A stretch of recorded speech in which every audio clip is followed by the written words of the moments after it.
श्री स्वामी समर्थ. आपल्या देवघरात चुकूनही ही एक वस्तू ठेवू नका, नाहीतर त्याचे गंभीर परिणाम तुम्हाला भोगावे लागतील.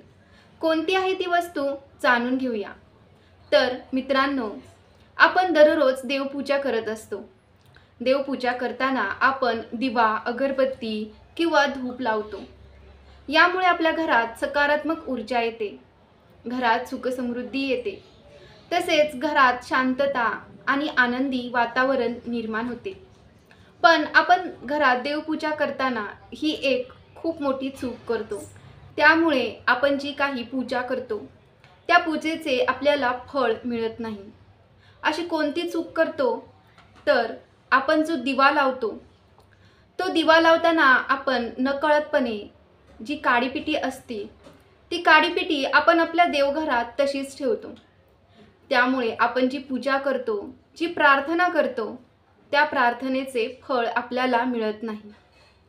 त्यामुळे चुकूनही देवघरात काडीपिटी अजिबात ठेवू नका.